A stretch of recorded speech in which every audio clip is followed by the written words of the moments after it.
How to tie the half-windsor knot. Start with the wide end of the tie on the right and the small end on the left. Only move the wide end. Step 1. Move the wide end over the small end to the left. Step 2. Move it under the small end and to the right. Step 3. Move it up to the center, towards neck loop. Step 4. Move through the neck loop and to the left. Step 5. Move across the front, over to the right. Step 6. Do up into the neck loop from underneath.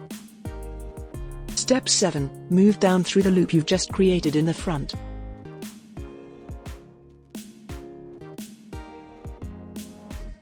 Step 8. Tighten the knot by pulling down on the wide end.